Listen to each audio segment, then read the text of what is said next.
Tape www.suividécole au Sénégal.com. À école au Sénégal, c'est facile, tu n'as qu'à te connecter. Tape école au Sénégal, les leçons sont beaucoup plus détaillées. Bonjour chers élèves, donc bienvenue sur École au Sénégal. Donc M. Nias, professeur des SVT avec vous.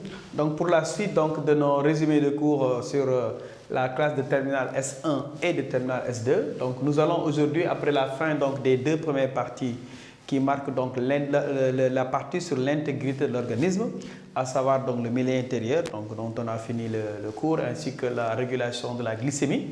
Donc aujourd'hui, nous allons attaquer la dernière partie sur l'intégrité de l'organisme, à savoir le chapitre sur l'immunologie. L'immunologie, c'est l'étude de notre système de défense, donc le système immunitaire.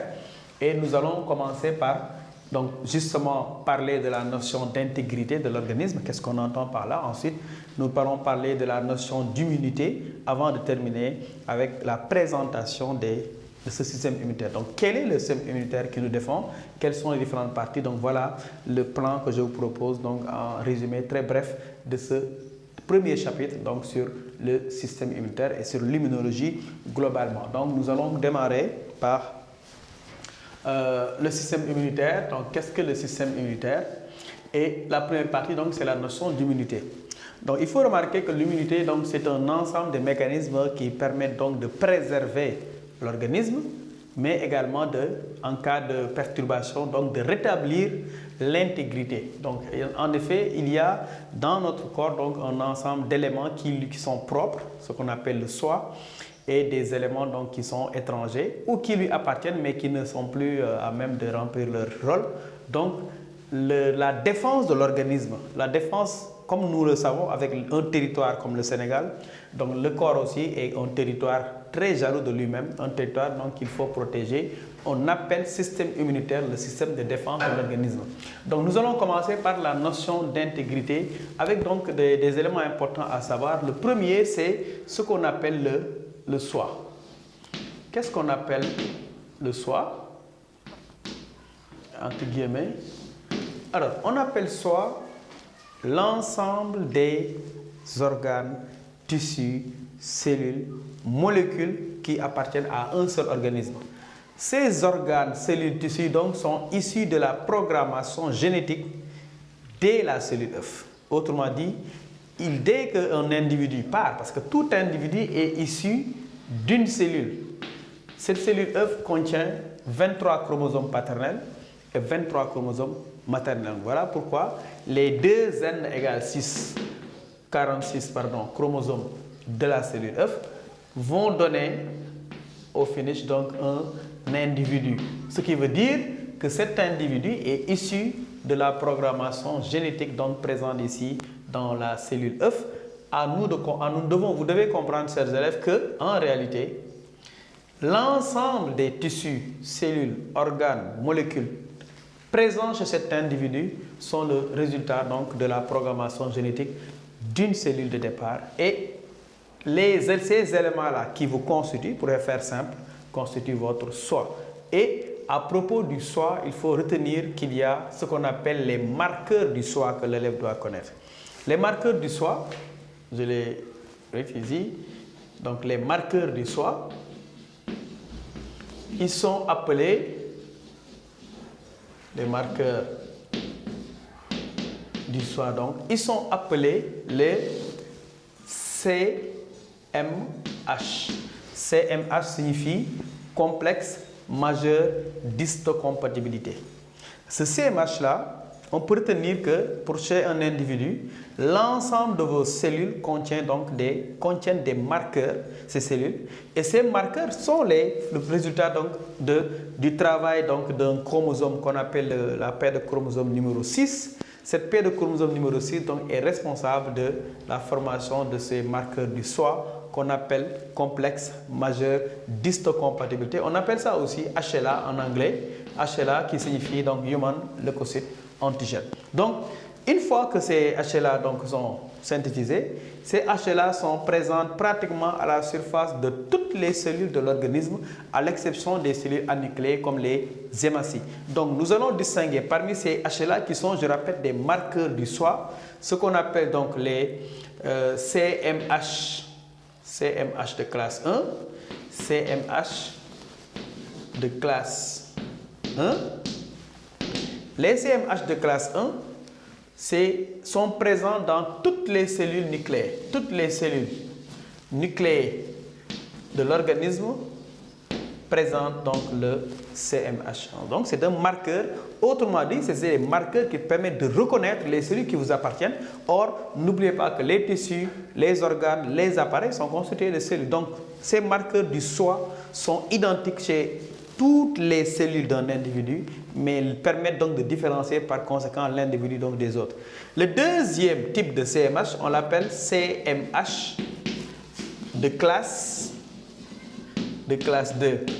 Le CMH de classe 2, par contre, est présent uniquement chez certaines cellules immunitaires et ces cellules immunitaires, on peut citer par exemple les lymphocytes.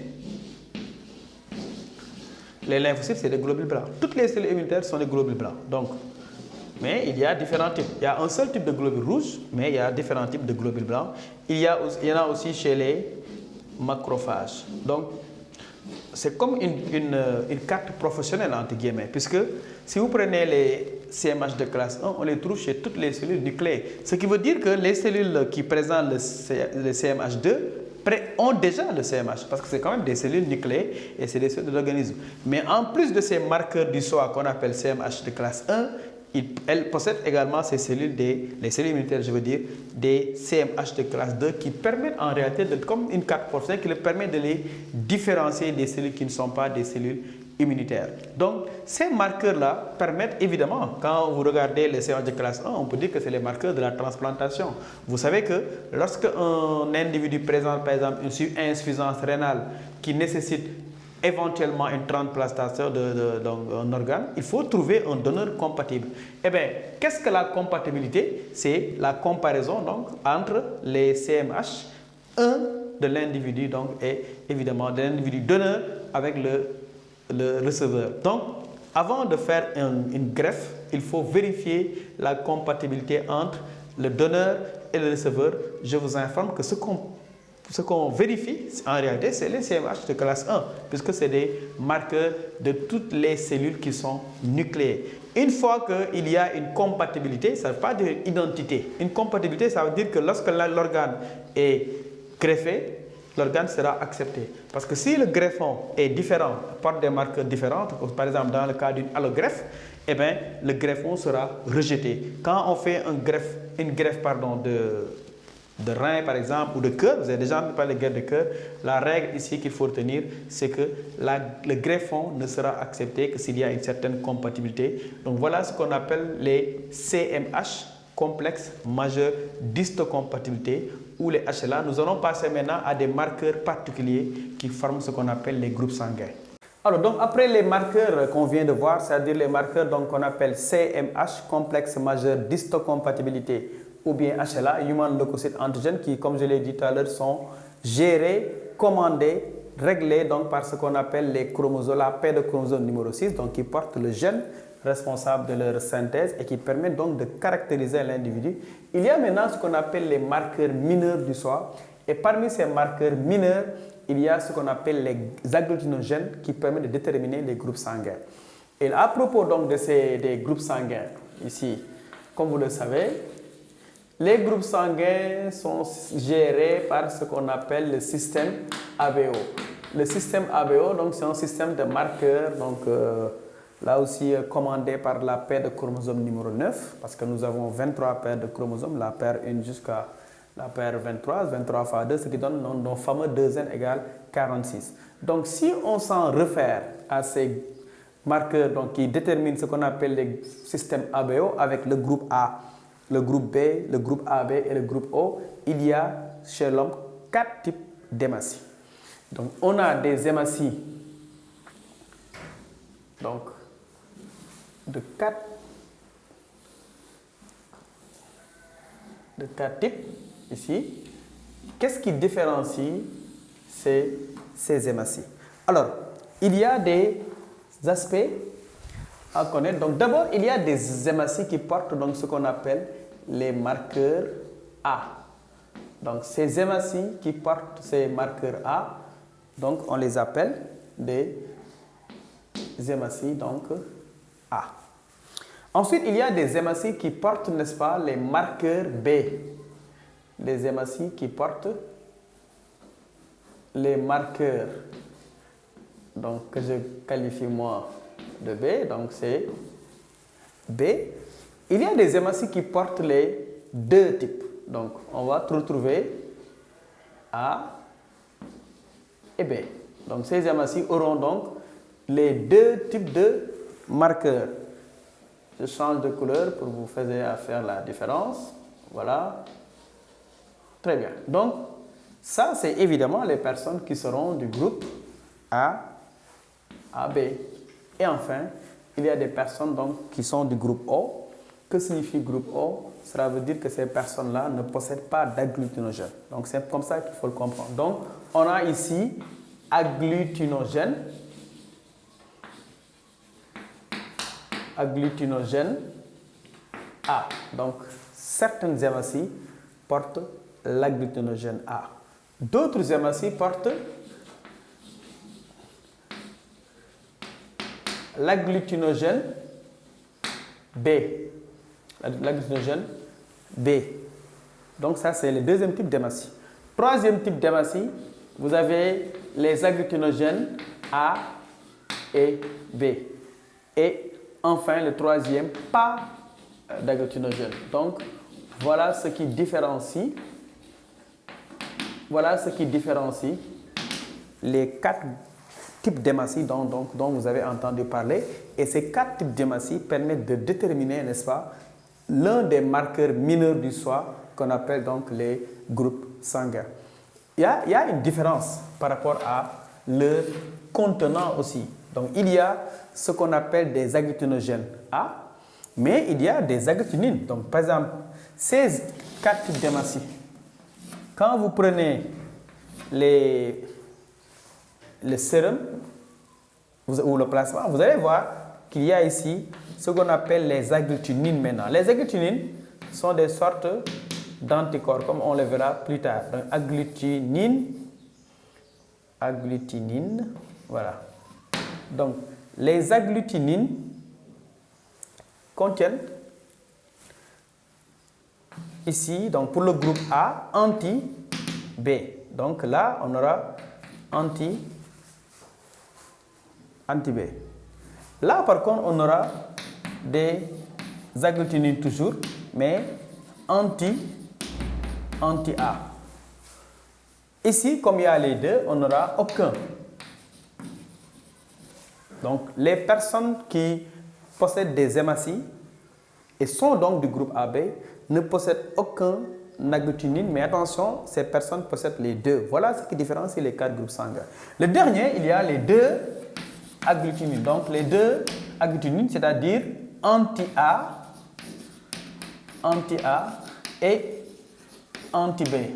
Alors, l'une des difficultés en terminale, c'est de comprendre pourquoi tel groupe sanguin peut donner du sang à un autre et pas forcément à tout le monde. Et là, même si tout à l'heure, on va faire un schéma pour résumer ça, je veux que vous regardiez d'abord les différences.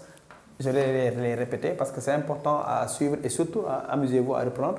Donc, comme j'ai dit, en réalité, ce système-là est fait à partir de deux agglutinogènes, puisqu'il n'y a que A et B. Ouais, vous ne voyez pas, O n'est pas un groupe. O, ça veut dire qu'il n'y a ni A ni B. En réalité, O n'est pas. Ouais, je n'ai rien mis sur l'hématie de groupe O. Ce qu'il faut comprendre, c'est qu'il n'y a que deux agglutinogènes, A et B. Puisqu'on a deux agglutinogènes, donc toute personne, individu, homme ou femme, il n'y a que quatre possibilités. Il y a des personnes qui ne possèdent dans leur sang que les agglutinogènes A. Ces personnes sont du groupe A. Il y a des personnes qui possèdent sur leur hématie des agglutinogènes B. Ces personnes seront du groupe B. Il y a des personnes qui possèdent les deux. Il y a des personnes qui possèdent donc les agglutinogènes A et les agglutinogènes B. Ces personnes seront d'un groupe intermédiaire qu'on appelle le groupe AB. Et il y a les personnes qui sont les meilleurs donneurs de sang. Vous allez comprendre tout à l'heure pourquoi. Ces personnes n'ont sur leurs hématies ni l'agglutinogène A, ni l'agglutinogène B. Voilà pourquoi on les appelle des personnes donc, du groupe O.